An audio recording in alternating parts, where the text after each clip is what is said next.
రాష్ట్ర ప్రభుత్వము బీసీలకు స్థానిక సంస్థల్లో రిజర్వేషన్లు పెట్టడం లోపల ద్వంద్వ విధానం అవలంబిస్తుంది.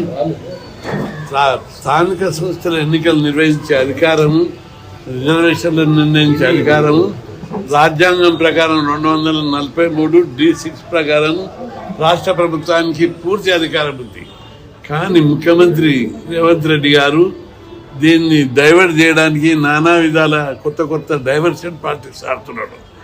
జీవో తీసి ఇప్పుడు ఆయన ఏం రావాలి, గవర్నర్ సాత్కు పెట్టాలి అన్నాడు. పోయి కలువు, నువ్వు కలువనే కలువు, రాష్ట్రపతిని కలవనే కలువు, అఖిలపక్ష సమావేశం ఏర్పాటు చేయవు. కేవలం ప్రతిపక్షాల మీద, బీజేపీ మీద, ఇతర నాయకుల మీద బురద జల్లడమే పనిపెట్టి తప్పించుకోవడానికి చూస్తున్నావు. ఆ వైఖరి మానుకో. నిజంగా బీసీలకు 42% పెంచాలంటే పెద్ద ఎత్తున నువ్వు దానికి తగ్గట్టు కార్యాచరణ రూపొందించి అమలు చేసే చిత్తశుద్ధి ఫస్ట్ మీ మైండ్లోకి రావాలి.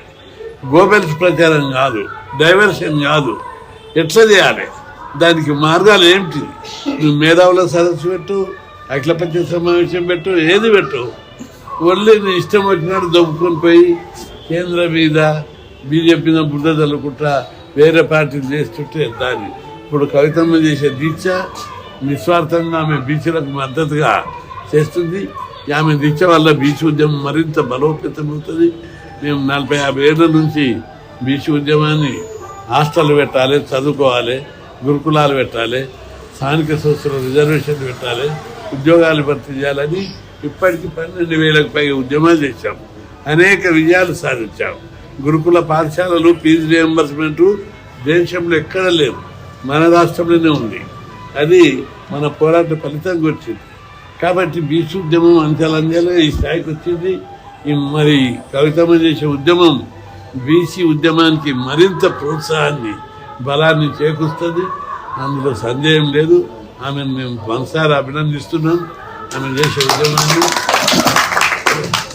72 గంటల ఉద్యమం అంటే కొద్దిగా ఆరోగ్యం రీత్యా మంచిదో కాదనుకున్నా, కానీ ఆమె పట్టుదల మనిషి. ఈరోజు ఎవరు చెప్పిరా, పట్టుదలతో చేస్తుంది.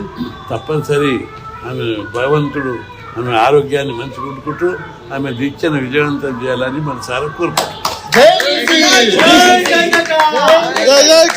బీసీల ఐక్యత, బీసీల ఐక్యత, బీసీల ఐక్యత.